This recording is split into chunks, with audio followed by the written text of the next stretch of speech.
one ain't no thing but chicken wing, folks. Hey there, I am the Mighty Plantain. Thanks for checking out this video. We're looking at something a little different today from Sidereal Brewing in Vassalboro, Maine. Now, this is a collaboration they did with Marsh Island Brewing. It's called Chicken Wing Necklace, and it's a wine hybrid. It's a beer-wine hybrid brewed in collaboration with our friends from Marsh Island Brewing Company, an easy-drinking oak lager base, refermented with Sangiovese rosé grapes. A chicken wing necklace can be earned by completing the Hot Wings Challenge at our restaurant, Maillard Kitchen. Okay, so that answers my question, what the hell's the deal with the chicken wing necklace? Because on the bottle, I noticed it kind of looks like we're looking at Carl from Aqua Teen Hunger Force. You know, it could be any hairy dude with a white tank top, but come on, that's fucking Carl, right? And I couldn't find anything in the Aqua Teen or other lore about a chicken wing necklace other than the fact that apparently this is a thing, and some singer, Nicki Minaj, I think, wore like a pink one, but they have a chicken wing eating contest at the kitchen, or a hot wing challenge, sorry. That makes sense now, because if you think back to the episode, the trivia episode with Carl and the hot wings, you know, and keep the blue cheese coming, you know, there you go. So I guess that's maybe the connection, or maybe I'm just reading too much into it and it's just cover art. But anyway, wine beer hybrids are not too common. Usually it's, you know, one or two aspects of the winemaking process are incorporated into the beer, but it basically sounds like this was re-fermented with the grapes and, oh crap, I'm already forgetting what it said. An oak lager base re-fermented, yes, with Sangiovese rosé grapes. So, yeah, I was going to say, that didn't look quite like I expected it to. There's some settling in the bottle, some particulates in the bottom that came up there. I mean, that's typical for some of these types of things. But it's blending really, really well. That is extremely effervescent. That's got a lot of bubbles. And it does have a slightly pinkish tinge. This actually looks very, very... It's clear and white down here, like a really, really light lager, oak lager, basically. And then that slight pinkish tinge up there. It's an interesting looking combination of colors there. And again, some of those particulates, there's some bigger, chunkier parts that are in there too. It might be a good idea to gently roll the bottle before opening.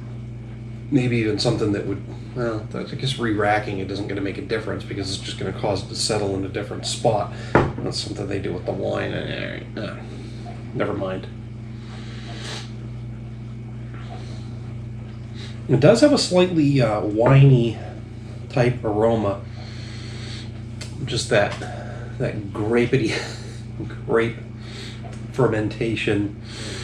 It smells a little bit like a wine, okay? And it also smells very lightly of a malted beer. Right?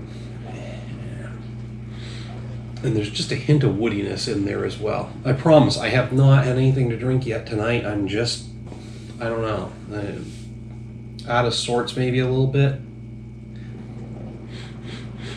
But it does have a very interesting aroma, and there's all those elements I mentioned before in there.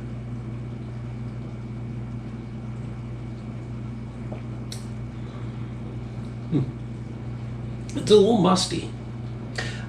It's smooth. It's going down easy. It's got a nice light to medium light mouthfeel. Let's go medium light mouthfeel. There's a little bit of body there. Crap. The text isn't really printed really well.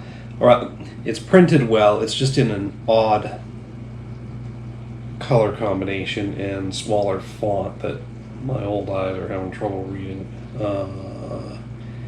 500 milliliters. It might be, I can't tell if it's 3.5% ABV or 35% ABV. I'm going with 3.5% because doesn't have a very strong alcohol component or character to it.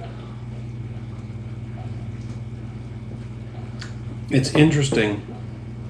It's reminiscent of, I believe, one of the Dogfish Head beers was either the black and white, blue and white, or red and white. Used grapes and grape must, similar to a wine beer hybrid, and I think there was a blue and white as well that was similar. But anyway, it's reminiscent of those Dogfish Head brews for me because it's got that slight wine character in addition to the beer. And it's an interesting combination of flavors. It's like, I hesitate to say watered down because you're watering it down with beer, but it's like a watered down wine. It's a beered down wine.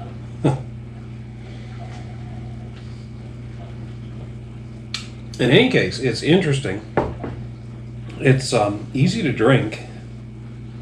There's not a lot of forward flavors there. It's got that slightly grapey, fermenty flavor. It's got a nice light beer base to it, and there's a hint of woodiness in there as well.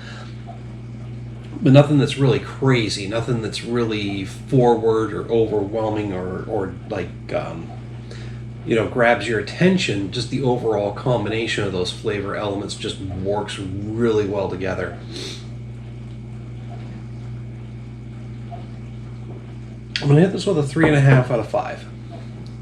On a scale of 1 to 5, a 2.5 is average, so we're looking at a distinctly above average beer here. And it's just plain good. It's easy to drink. It's not your typical beer, but it's just, again, it's not like standing out anywhere. I've had some really good stuff that's similar to this. It's just a slightly different type of flavor that I'm used to, and overall just really enjoyable, but distinctly above average. Anyway, that's just what I have to say about it. Hit me up down below in the comments or the email link. Love to hear what you have to say about this. While you're down there, don't forget to like and share the video.